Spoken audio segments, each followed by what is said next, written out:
Hello, എല്ലാവർക്കും സുഖമല്ലേ? നമുക്ക് കുക്കിങ്ങിന് ശേഷമുള്ള കുറച്ച് പെട്ടെന്നുള്ള ക്ലീനിങ്ങുകൾ നമുക്ക് ഡെയിലി ചെയ്യാൻ പറ്റുന്നത് നിങ്ങളെല്ലാം ചെയ്യുന്നതാണ്. പ്രത്യേകിച്ച് നമ്മൾ സാമ്പാർ, ഡാൽ കറി അങ്ങനെയൊക്കെ ഉണ്ടാക്കുമ്പോൾ നമ്മൾ ഈ ടൈലിലൊക്കെ പെട്ടെന്നൊരു മഞ്ഞ കളർ വരാറില്ലേ? അത് അപ്പോൾ തന്നെ മീൻസ് നമ്മൾ ആ കുക്കറിൻ്റെ ഗ്യാസ് ഓഫ് ചെയ്തതിന് ശേഷം, ചൂടോടെ ഒന്നും ചെയ്യാൻ പാടില്ല, ഗ്യാസ് ഓഫ് ചെയ്തതിന് ശേഷം നമ്മൾ DIY സ്പ്രേ അടിച്ച് ഒന്ന് ക്ലീൻ ചെയ്യണം. അല്ലെങ്കിൽ നമ്മൾ ടൈലിലൊക്കെ ആ ഒരു മഞ്ഞ കളറിൻ്റെ ഒരു ഷെയ്ഡ് ഉണ്ടാവും. രണ്ടും നമ്മൾ വോളിലും അതുപോലെയാണ്. അതപ്പോൾ തന്നെ കയ്യോടെ ക്ലീൻ ചെയ്യണം. അപ്പോൾ ഇതെല്ലാം വെന്തതിന് ശേഷം നമ്മൾ ഒരിക്കലും ഡയറക്റ്റ് നമ്മുടെ കുക്കിംഗ് പാനുകളോ കുക്കറുകളോ ടൈലിൻ്റെ മണ്ടയിൽ അല്ലെങ്കിൽ ഗ്രാനൈറ്റിൻ്റെ മണ്ടയിൽ വയ്ക്കാനേ പാടില്ല. അത് ചൂടാണ്. അപ്പോൾ അതുകൊണ്ട് അറിയാമല്ലോ, ചൂടായിരിക്കുമല്ലോ. അപ്പോൾ അതിനൊരു സ്റ്റാൻഡ്, പല രീതിയിലുള്ള സ്റ്റാൻഡുകളുണ്ട്. എൻ്റെ കയ്യിൽ സർക്കിളിലുള്ള സ്റ്റാൻഡും ഉണ്ട്, നമ്മൾ സ്ക്വയറിലുള്ള മീഷോയിൽ നിന്ന് വാങ്ങിച്ച സ്റ്റാൻഡും ഉണ്ട്. ഏതിലായാലും അല്ലെങ്കിൽ തുണിയായാലും മതി, അതിൻ്റെ മുകൾ ഭാഗത്തേ വയ്ക്കൂ. അപ്പോൾ കുക്കിംഗ് എല്ലാം കഴിഞ്ഞ ശേഷം നമുക്ക് ലാസ്റ്റ് വരുന്നത് എന്താണ്? നമ്മൾ വെജിറ്റബിൾ പീൽസ് ആണല്ലേ. അപ്പം ഞാൻ ആക്ച്വലി വെജിറ്റബിൾ പീൽസ് എല്ലാം ഒരു പാത്രത്തിലാക്കി വെച്ചേക്കും. എന്നിട്ട് മുറ്റത്തുള്ള ചെടികൾ, എൻ്റെ പനിനീർ റോസയാണേ, മുട്ടലിൽ ഒത്തിരി ഉണ്ടെന്ന്, പക്ഷേ അതിൻ്റെ വേസ്റ്റ് എല്ലാം കട്ട് ചെയ്യാൻ ഞാൻ അങ്ങ് മറന്നുപോയി. അപ്പോൾ അതെല്ലാം ഞാൻ അതിന് വളമായിട്ടിടും. അതിന് ശേഷമുള്ള നമ്മളെ നെക്സ്റ്റ് ടാസ്ക് എന്താ? എല്ലാവരും ഡെയിലി ചെയ്യുന്നതിനാണല്ലേ. ഞാൻ പ്രത്യേകിച്ച് നിങ്ങളെ പറഞ്ഞു തരികയൊന്നുമല്ല, സോറി, പറഞ്ഞു തരുന്നതല്ല. നിങ്ങൾക്ക് അറിയാവുന്ന കാര്യങ്ങൾ, നിങ്ങൾ ഡെയിലി ചെയ്യുന്ന കാര്യം, എന്നാലും നമുക്ക് പെട്ടെന്ന് നമുക്ക് ചെയ്യുന്ന കുറച്ച് കാര്യങ്ങൾ, ഞാൻ ചെയ്യുന്ന കുറച്ച് കാര്യങ്ങളാണ് നിങ്ങൾക്ക് അപ്പോൾ തന്നെ ഇപ്പോൾ പറഞ്ഞു തന്നേ ഉള്ളൂ. അപ്പം നിങ്ങളെല്ലാവരും ഡെയിലി ഇത് ചെയ്യുന്നതുമാണ്. നമ്മൾ ഉള്ള പാത്രങ്ങളെല്ലാം കഴുകി അപ്പോൾ തന്നെ നമ്മൾ വയ്ക്കും. അതിൻ്റെ കൂട്ടത്തിൽ വരുന്ന വേസ്റ്റുകൾ ഞാൻ ആ പാത്രത്തിലോട്ട് മാറ്റും. അപ്പോൾ കൂടാതെ തന്നെ ഞാൻ മീഷോയിൽ ഞാനൊരു ഷീറ്റ് വാങ്ങിച്ചിട്ടുണ്ടെന്ന്. ആ ഷീറ്റിലോട്ടാണ് ഞാൻ ഈ പാത്രങ്ങളെല്ലാം കഴുകി വയ്ക്കുന്നത്. ഞാൻ ഇന്ന് അതിൻ്റെ ഒരു ഡീഫോൾട്ട് കൂടെ പറഞ്ഞുതരാം. ആ ഷീറ്റ് ഞാൻ പ്രത്യേകം എന്ന് പറഞ്ഞാൽ കുറച്ച് പാത്രങ്ങളൊക്കെ കഴുകി വയ്ക്കാനേ നമുക്കത് ഉപയോഗിക്കാൻ പറ്റുള്ളൂ. പക്ഷേ ഒത്തിരി പാത്രങ്ങളൊക്കെ വച്ച് കഴിഞ്ഞാൽ അത് ആ ഷീറ്റിൻ്റെ അടിയിലോട്ട് വെള്ളം വരാറുണ്ട് എനിക്ക്. അപ്പോൾ അതുകൊണ്ട് എനിക്ക് തോന്നുന്നില്ല അത് വലിയ ഉപകാരമുണ്ട്.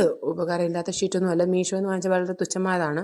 ഒരു റബ്ബറിൻ്റെ ഒരു ടൈപ്പ് ഷീറ്റ്. അപ്പോൾ വെള്ളം അതിനകത്ത് അബ്സോർവ് ആവും. അതൊക്കെ ചെയ്യും കേട്ടോ. പക്ഷേ ഒത്തിരി പാത്രങ്ങളൊന്നും പറ്റില്ല.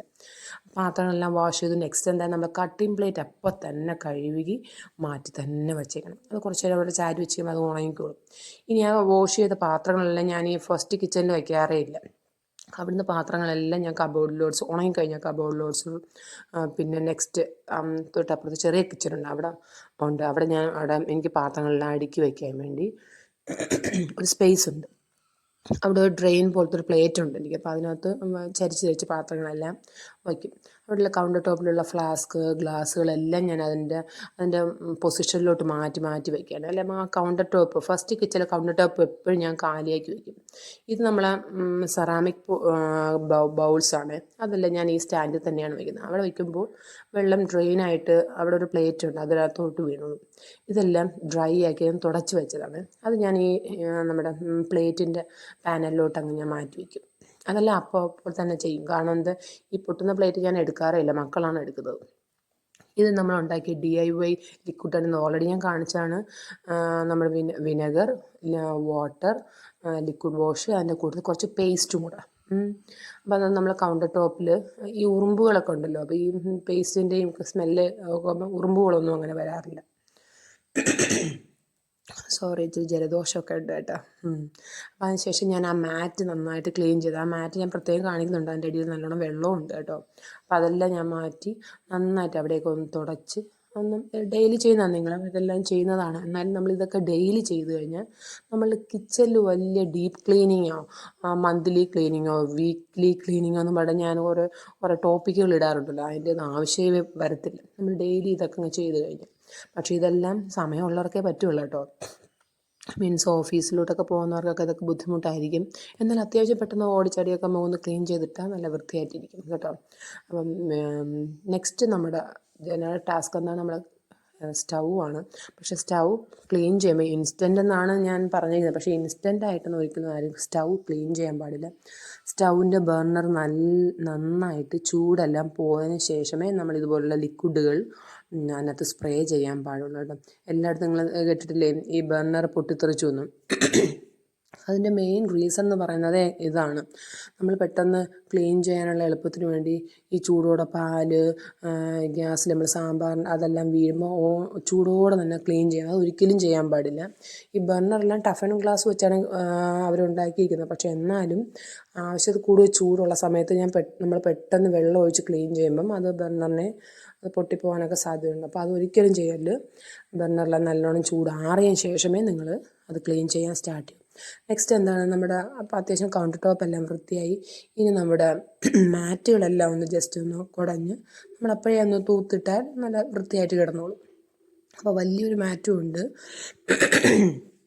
നമ്മുടെ വാഷ് ബേസിൻ്റെ അവിടെ ഒരു ചെറിയ മാറ്റ് ഞാൻ ഇട്ടിട്ടുണ്ട് കേട്ടോ.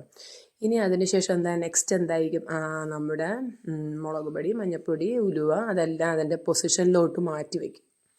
നെക്സ്റ്റ് കുറച്ച് വേസ്റ്റുകൾ, മാഗിയുടെ കവർ, അതിൻ്റെ കുറച്ച് വേസ്റ്റുകളുണ്ട്. അത് നമ്മളപ്പോൾ തന്നെ വേസ്റ്റ് ബാസ്ക്കറ്റിലോട്ട് ഇടണം. ഞാൻ ആ വേസ്റ്റ് ബാസ്ക്കറ്റിലോട്ട് പേപ്പറും പ്ലാസ്റ്റിക്കും മാത്രമേ ഇടാവൂ. നെക്സ്റ്റ് നമ്മൾ പയറിൻ്റെ ടിന്നുകളും, ഞാൻ ഹോർലിക്സിൻ്റെ ഡബ്ബകളിലാണ് പയർ, ചെറുപയർ, കടല അതൊക്കെ സൂക്ഷിക്കുന്നത്. ഞാൻ പ്രത്യേകം ചില വീഡിയോസിലൊക്കെ ഞാൻ കണ്ടിട്ടുണ്ട്, നല്ല ഭംഗിയായിട്ട് നല്ല പൊട്ടുന്ന പാത്രത്തിലൊക്കെ അവർ ഇങ്ങനെ ഉഴുന്ന്, കടല അതൊക്കെ ഇട്ട് നല്ല ഞാൻ അതൊന്നും ഉപയോഗിക്കാം. ഞാൻ ആദ്യം അതൊക്കെ വാങ്ങിക്കണമെന്ന് വിചാരിച്ചിട്ട് കുറച്ച് സ്റ്റാർട്ട് ചെയ്തായിരുന്നു കേട്ടോ. കുറച്ച് കുഞ്ഞു കുഞ്ഞു നല്ല ഭംഗിയുള്ള സെറാമിക് ബൗൾസൊക്കെ വാങ്ങിച്ചാൽ. പിന്നീടാണ് ഓൾറെഡി മക്കൾക്ക് വേണ്ടി നമ്മൾ ഹോർലിക്സ് ഒത്തിരി വാങ്ങിക്കുന്നത്. അപ്പോൾ ഈ ബോട്ടിൽസ് എല്ലാം ഇങ്ങനെ ഒത്തിരി വേസ്റ്റ് മീൻസ് ഒത്തിരി ഇങ്ങനെ ഡമ്പായിട്ട്, പിന്നെ അത് സൂക്ഷിക്കാൻ ഒരു കബോർഡ് വേണം. അപ്പോൾ ഞാൻ പിന്നീട് വിചാരിച്ചു, അപ്പോൾ ഇതാകുമ്പം 1 കിലോ ഒരു 1 കിലോയുടെയാണെന്ന് തോന്നുന്നു. അപ്പോൾ അതാകുമ്പം നമുക്ക് നല്ല ബൾക്കായിട്ട് പയർ, ചെറുപയർ, ഉഴുന്ന്, ഓട്സ് എല്ലാം ഞാൻ അത് തന്നെയാണ് സൂക്ഷിക്കുന്നത് കേട്ടോ. ലാസ്റ്റ് നമുക്ക് നമ്മുടെ സിസർ അതെല്ലാം ഞാൻ നന്നായിട്ട് വൈപ്പ് ചെയ്ത് വെച്ചിട്ടുണ്ട്. അപ്പോൾ ഇത്രയേ ഉള്ളൂ നമ്മുടെ കുക്കിംഗ് ക്ലീനിങ്.